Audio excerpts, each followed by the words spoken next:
அன்பார்ந்த இணையதள நேயர்களை மீண்டும் www.qcrc.in என்ற இணையதளத்திற்காக நியூஸ் தமிழ் செய்தி அறிக்கையில் உங்களை சந்திப்பதில் பெருமகிழ்ச்சி அடைகிறோம்.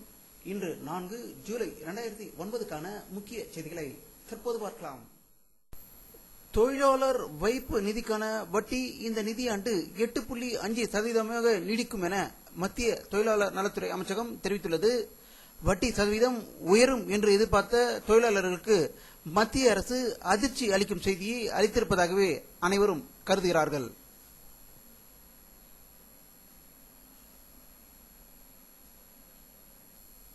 பயிற்சி மற்றும் பட்ட மேற்படிப்பு மருத்துவ மாணவர்களுக்கு மாத உதவித்தொகையை உயர்த்தி தமிழக முதல்வர் கருணாநிதி அவர்கள் உத்தரவு இட்டுள்ளதாகவும், ஆனால் அரசு அறிவித்த ஊக்கத்தொகை தங்களுக்கு ஏற்புடையதாக இல்லை என்று தொடர்ந்து போராட்டம் நடத்த இருப்பதாகவும் பயிற்சி டாக்டர்கள் கூறியிருப்பதாக சென்னையிலிருந்து தகவல்கள் வெளிவந்து கொண்டிருக்கிறது.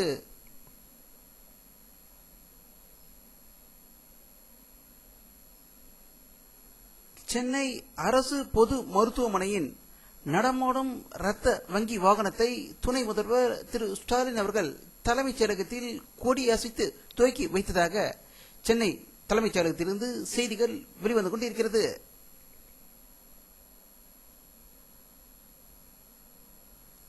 தமிழகத்துக்கு அடுத்தபடியாக புதுச்சேரியில் கொலை, கொள்ளை, ஆள்கடத்தல், கற்பழிப்பு, நகைகளை பறித்துவிட்டு ஓடுதல் போன்ற கொடுஞ்செயல்கள் நடந்து வருவது அனைவரும் அறிந்ததே.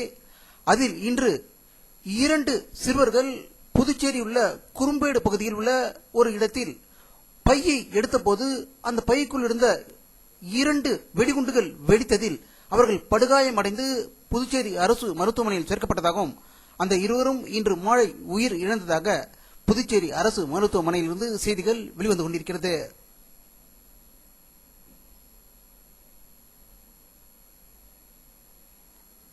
மார்க்சிஸ்ட் கம்யூனிஸ்ட் கட்சியின் பொலிட் பூரோ கூட்டம் டெல்லியில் இன்று நடந்தது. இந்த கூட்டத்தில் கேரள முதல்வர் அச்சுதானந்தம் மற்றும் கேரள மாநில மார்க்சிஸ்ட் கம்யூனிஸ்ட் கட்சியின் பொதுச் செயலாளர் பினராயி விஜயன் இடையே நடக்கும் உட்கட்சி பூசலில் முடிவு எடுக்கப்படுவது குறித்து விவாதிக்கப்பட்டதாகவும், இவர்கள் இருவரும் எலியும் பூனையும் போர் கேரளாவை குழப்பிக் கொண்டிருக்கிறார்கள் என்பது முக்கியத்துவம் வாய்ந்தது.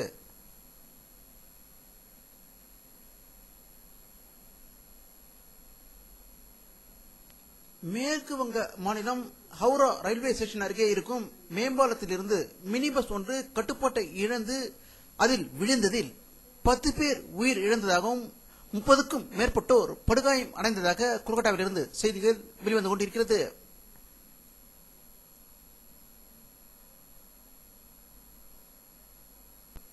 ஜம்மு காஷ்மீர் மாநிலம் ஷோபியான் பகுதியில் கடந்த மே மாதம் 29-30 தேதிகளில் கற்பழித்து கொலை செய்யப்பட்டதாக கூறப்படும் 2 பெண்களின் உடலை புதைக்கப்பட்ட இருவரின் உடலையும் தோண்டி எடுத்து மறு பரிசோதனை செய்ய வேண்டும் என்று காஷ்மீர் உயர்நீதிமன்றம் உத்தரவிட்டுள்ளதால் ஜம்மு காஷ்மீரில் பரபரப்பு ஏற்பட்டிருப்பதாக தகவல்கள் வெளிவந்து கொண்டிருக்கிறது.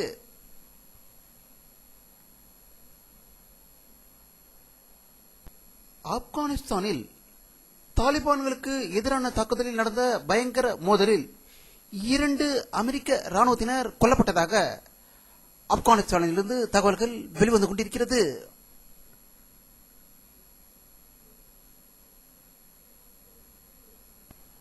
அமெரிக்காவில் உள்ள அலாஸ்கா மாகாணத்தின் கவர்னர் பதவியை சாரா பலின் ராஜினாமா செய்ததாக தகவல்கள் வெளிவந்து கொண்டிருக்கிறது. இவர் குடியரசுக் கட்சி துணை வேட்பாளராக திரு பாரக் ஒபாமாவை எதிர்த்து தோல்வி அடைந்தவர் என்பது குறிப்பிடத்தக்கது. இவர் 2012ஆம் ஆண்டு நடக்கும் அதிபர் தேர்தலில் போட்டியிடுவதற்கு தன்னை தயார்படுத்திக் கொள்வதற்காகவே இந்த ராஜினாமா செய்திருப்பதாக வாஷிங்டனில் இருந்து தகவல்கள் வெளிவந்து கொண்டிருக்கிறது.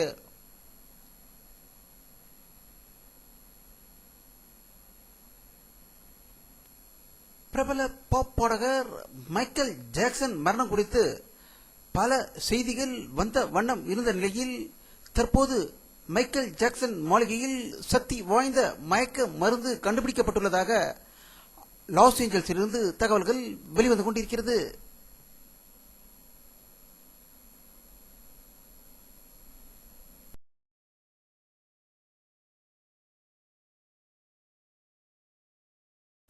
தென்னாப்பிரிக்கா நாடு வெளியிட்டுள்ள ஒரு செய்தி அறிக்கையில், வளரும் நாடுகளுக்கு அணு உலைகள் மிக முக்கிய தேவை என்றும், அணு உலைகளை வைத்து தங்கள் வளர்ச்சியை மேம்படுத்திக் கொள்ள நாங்கள் பெரிதும் ஆவலாக இருப்பதாகவும் தென்னாப்பிரிக்கா நாடு செய்தி வெளியிட்டிருப்பதாக தகவல்கள் வெளிவந்து கொண்டிருக்கிறது.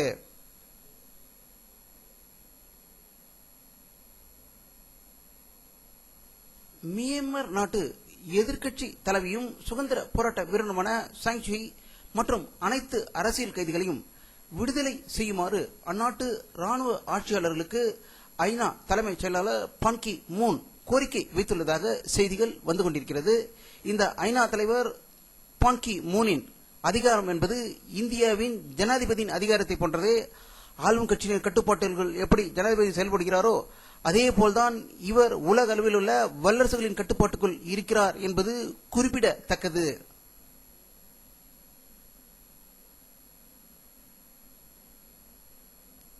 மத்திய அமெரிக்க நாடான பனாமாவில் ஏற்பட்ட சக்தி வாய்ந்த நிலநடுக்கத்தில் பல வீடுகள் சேதமடைந்ததாகவும், இது லிட்டர் அளவுகோலில் 6 பதிவாகியுள்ளதாக அங்கிருந்து வரும் தகவல்கள் தெரிவிக்கின்றன.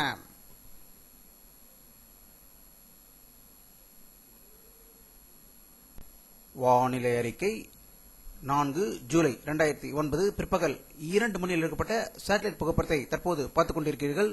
தமிழகத்தில் மேகமூட்டங்கள் அதிகமாகவே காணப்படுகின்றன.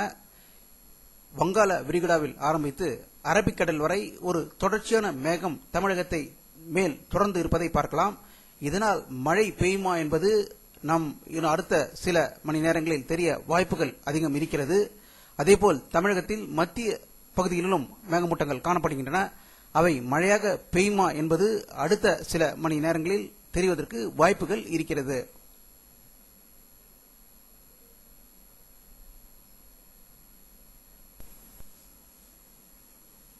இத்துடன் இந்த செய்தி அறிக்கை நிறைவடைகிறது.